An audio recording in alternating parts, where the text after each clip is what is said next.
Salve, salve, jovens! Mais uma aula aí de controle de processos. Bom, hoje nós vamos basicamente dar continuidade à última aula, onde a gente viu aí polos e zeros. Bom, dentro lá dos polos e zeros, né, que são basicamente a raiz da nossa equação característica, e aí a equação característica faz referência aí ao sistema como um todo, onde a equação característica é o denominador da função de transferência. Ufa! E aí, desses polos e zeros, nós aí encontramos o lugar das raízes, que é exatamente isso que a gente vai aprender hoje. Bom, lugar das raízes é basicamente aí a aplicação desses polos e desses zeros no plano S.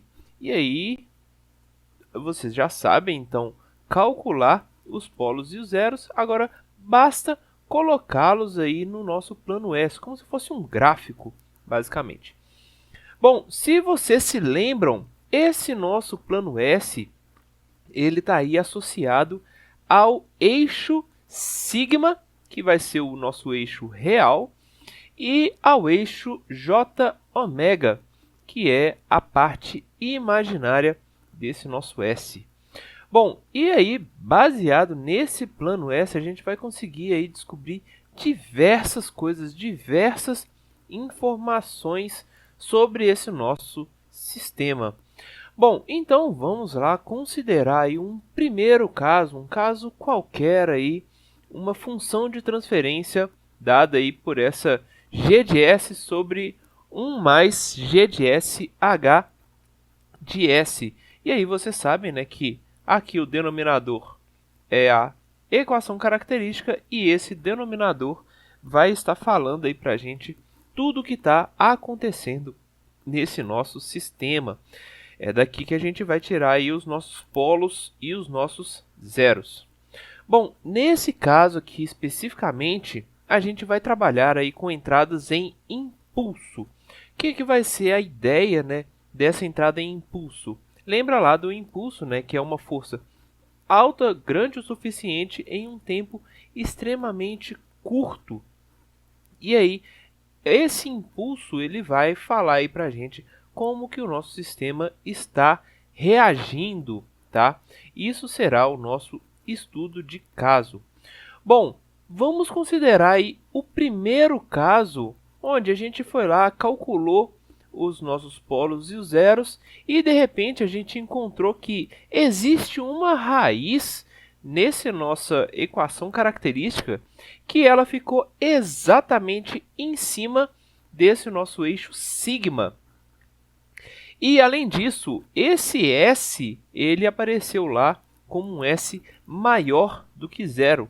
Então, a gente deu um impulso e olha o que aconteceu com esse nosso sistema, que tinha somente aí um polo, tá, no lado direito desse nosso eixo sigma.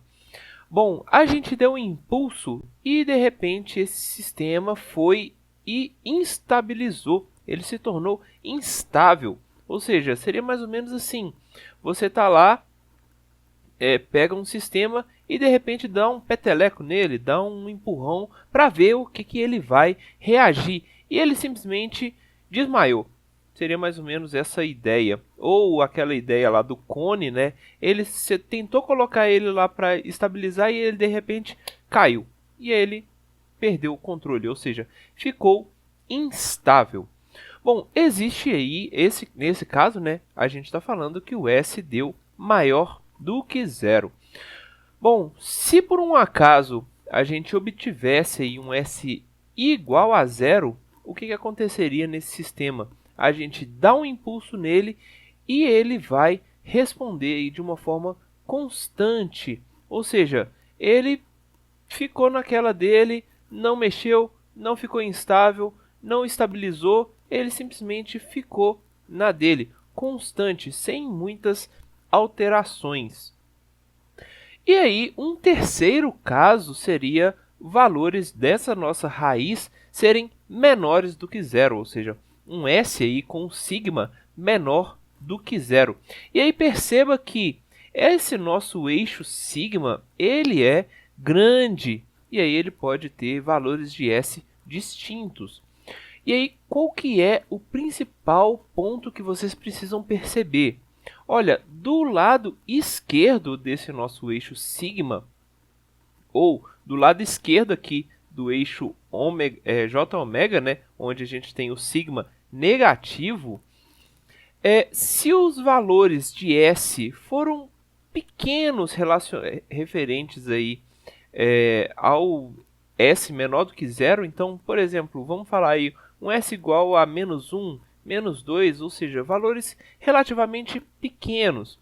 O que acontece com esse nosso sistema? Ele vai estabilizar, só que aí ele vai estabilizar de uma forma bem lenta, bem suave aí, nessa resposta ao nosso impulso, comparado aí com valores de S maiores, menos 10, menos 100, menos 1000.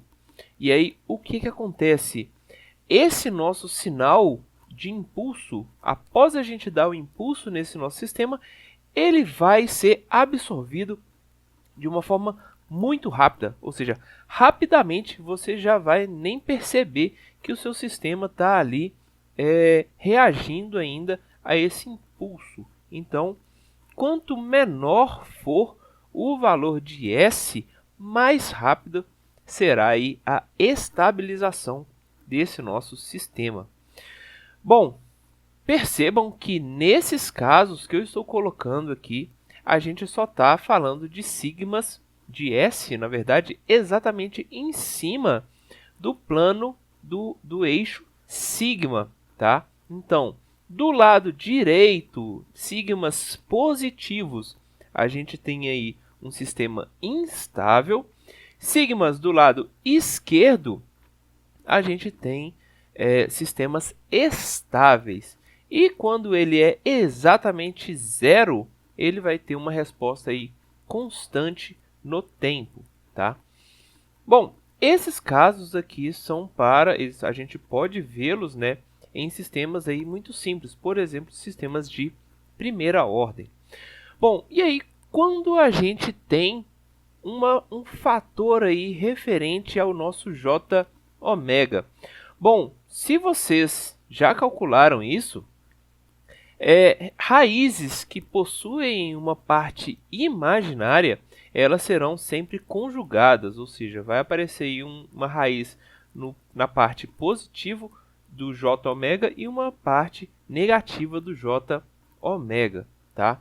E o que acontece? A lógica vai seguir mais ou menos a mesma, só que quando a gente está aí no nosso J ômega, esse nosso sistema vai começar a oscilar. Olha, já que a gente tem aqui um ômega que está relacionado aí à nossa frequência. Então, se ele está do lado direito, aqui ele vai oscilar de uma forma instável. Então, à medida que o tempo vai passando, ele vai oscilar com uma amplitude cada vez maior. Se ele está exatamente em cima do eixo J ômega, ele vai manter aí um sinal constante, só que um constante oscilatório. Então, ele vai ficar aqui oscilando. Nesse caso, ele não vai nem tornar-se instável, nem vai conseguir, por exemplo, zerar o nosso erro, tá? Ele vai ter aí um resultado constante no tempo.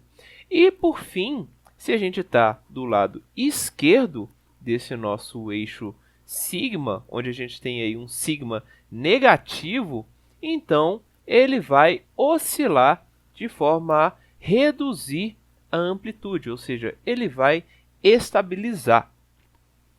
Bem, e novamente segue a mesma lógica. Quanto mais distante a gente tiver, quanto menor for o valor de sigma, mais rápida será essa estabilização desse nosso sistema. Lembrando aqui que a gente está dando somente um impulso no nosso sistema. Então, de um modo geral aí, isso é o que a gente vai observar no nosso plano S. Valores negativos de sigma, eles vão levar à estabilidade o nosso sistema. Valores positivos de sigma vão levar à instabilidade e valores de sigma exatamente igual a zero, eles vão gerar aí sinais constantes no tempo. E quando a gente tem aí um J-ômega, a gente vai ter um sinal que vai oscilar. Bom, e aí percebam que esse nosso sigma, esse nosso J-ômega, esse nosso lugar das raízes faz referência ao zeta, ao ômega n, faz referência ao ganho, faz referência aí a várias coisas. Ou seja, tá tudo aqui misturado e é mais ou menos isso que a gente vai observar nas próximas aulas, beleza? Bom, qualquer dúvida, por favor, me busquem, perguntem, porque isso é muito importante e essa parte da matéria é necessário, realmente necessário que vocês entendam com uma forma muito real, tá? Vocês têm que entender, não é simplesmente decorar, vocês precisam entender a lógica aí referente ao nosso plano S, que o lugar das raízes vai facilitar e muito a nossa vida. Beleza? Bom, então até a próxima, galera!